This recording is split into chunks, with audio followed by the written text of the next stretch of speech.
Hilary B. Bisenieks is certainly a striking, recognizable character on campus. As I've seen him grow as a writer these past years, he is building equally striking and recognizable characters in his fiction and his essays. Hilary's range as a writer is a wide one. Equally at home in the world of media and short essays as he is in the strange and fictional worlds of his creation, Hilary rarely fails to delight me. From the secret tunnels and long shadows of Hilary's Philadelphia to the Victorian sensibility of steampunk. From self-aware machines to imaginary conversations between Kanye West and Barack Obama. Hilary's work is alive. Hilary said it best himself in his blog when he noted that some of the places to set and inspire fantasy are the places you normally don't go. The places that inspire uneasiness. It's the universal experience mixed with the unknown that first draws us in and then affects us once it's got us. That's what writers try for, the common blended with the unexpected. And Hilary delivers.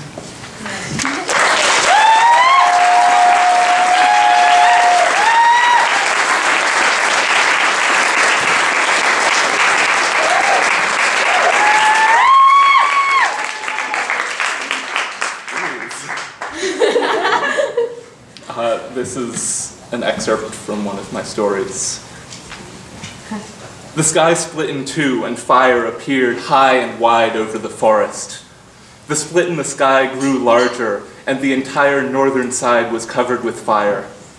At that moment, I became so hot that I couldn't bear it, as if my shirt was on fire.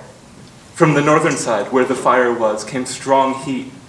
I wanted to tear off my shirt and throw it down, but then the sky shut closed and a strong thump sounded. I was thrown a few meters. I lost my senses for a moment, but then my wife ran out and led me to the house. Testimony from S. Semenov, taken by Leonid Kulik during his 1921 expedition. Excerpts from the journals of Timothy Knott. 23 April 1927, Siberia. I was starting to believe, in a dark corner of my heart, that we would never actually reach the site of the legendary explosion. But today I was proven wrong. Lyosha's fever broke the day after we left Oktin's hut, and we were given some fresh supplies by that generous herdsman. I began feeling more than a little uncharitable towards the natives in these parts, but I must give heartfelt thanks to him. Around midday, we crested a hill at the edge of the site, and what I saw left me speechless. Even now, I think that Lyosha captures the feeling best in his own journal, where he wrote that the results of even a cursory examination exceed all the tales of eyewitnesses and my wildest expectations. Sadly, a cursory examination is all that we will have for some time, for Ilya refuses to go any farther. While we stood on the hilltop, surveying the site, he could speak only in Tungus, and the only word I could make out in what he said was Agdi. Infernal, superstitious, credulous villager, he and his supposed gods stand in the way of science. From where I stood on that hilltop, I could see clear to the horizon, surveying a sea of matchsticks.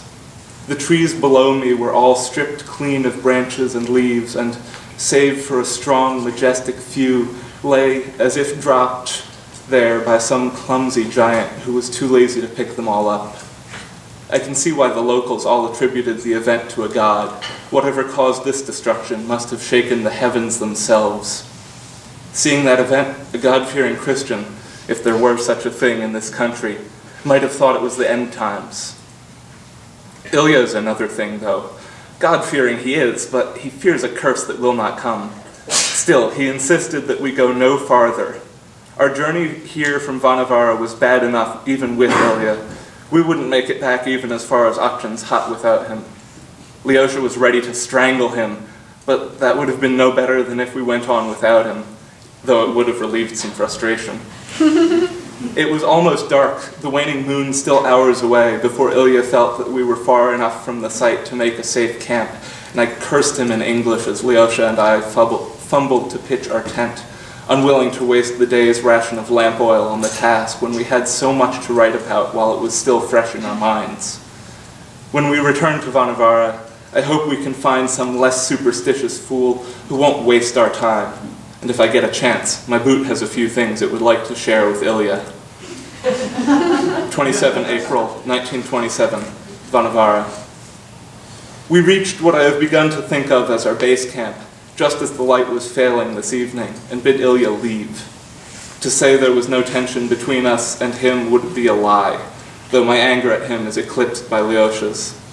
Even now, the nights are getting much shorter in these far northern climes, and we have had little time to discuss all that we saw from that hilltop. Conversation is difficult when both participants are trying to navigate treacherous terrain on horseback. Until we can find another guide who will not stand in the way of science, Lyosha and I will have much to talk about. Oh, to see that sight again. Soon, soon. For the destruction to be that great, the object which landed there must have been quite large, and I must wonder more and more why these yokels persist in believing the fiction of their Agdi, rather than the fact of an extraterrestrial object. Some of the people who were in the area in 1908 must have been looking to the skies and seen the line of fire that preceded the blast. It's a wonder that the Academy hasn't sent anthropologists here to record these people's beliefs. Maybe that's my American side speaking, though. 30 April 1927. Yesterday, Lyosha hired a new guide, Anton, a big, serious man who doesn't hold with Agdi or any other god, but believes in his rifle. And well, he should. He was one of the first conscripts to join the battle on the Eastern Front. After that horrific war and the revolution, he said he wanted nothing to do with war or politics, so he up and disappeared into Siberia, coming back to civilization only when he needs to buy more bullets. Rather than try to hike all the way to the site again, we have spent the day felling trees so that we may make a raft and ride the spring-swollen river as far as possible. I should say that Anton has been felling trees, while Lyosha and I have been tying them together. This journey has had us in the wilderness for the better part of a month, but Anton has been carving out a living for himself for almost a decade. We have but a few finishing touches to put on the raft now, and in the morning we will launch. It has been quite some time since I was last on the water in any serious way, but I doubt that our journey along the river by raft will be anything like crossing the Atlantic by steamliner. 2 May 1927. I wish we had tried the river on our first attempt. Spring is well and truly upon us, and snowmelt has transformed the river from a slow, almost frozen trickle into an icy torrent in places. Though we're so far having an easier time of our journey than when we were on horseback, it is much slower progress. In 2 days, we have covered a distance that took us 1 day before. There are some advantages, though, besides the relative ease of travel. Lyosha and I are afforded ample time to talk and speculate. Anton, meanwhile, has already proved his worth and impressed us both with his shooting. Lyosha and I had been watching the river for hazards ahead and discussing this and that when we were interrupted by the crack of Anton's rifle. I must admit I was so startled as to almost fall off into the icy water, but I managed to catch myself. We both wondered what or who Anton could have shot at, for he took only a single shot and then stowed his rifle, saying nothing to either of us. But we didn't find out until several minutes later. He pulled our raft over to one bank, where a reindeer was sprawled, all legs and odd angles, its head submerged. We tied our raft up there and then, and Anton pulled out a great knife and began butchering the beast where it lay. We now have many pounds of meat stored in an oiled canvas bag, which trails through the water behind our raft, a nice supplement to the provisions we had purchased in town. 6 May 1927. For a few minutes today, I feared that all might be lost for our expedition. After rounding a bend in the river, we were confronted with surging water, white against the rocks which in some places protruded from the now wild river. Anton immediately began moving about the raft, shouting orders. We took up our poles as Anton hauled the sack of meat on board and waited, neither of us quite sure what to do. The raft bucked as we hit the beginning of the rapids, and I was sure that it would fail, but somehow Anton got us through that ordeal, bellowing orders to all of us over the sound of the rushing water. When we did come out the other side and once again hit calm water, my legs shook beneath me, and I sat down rather harder than I meant to, as soon as I was sure there weren't any more rapids ahead. I was sure I would die, but looking back now, I feel a certain amount of exhilaration at the prospect of encountering more rapids.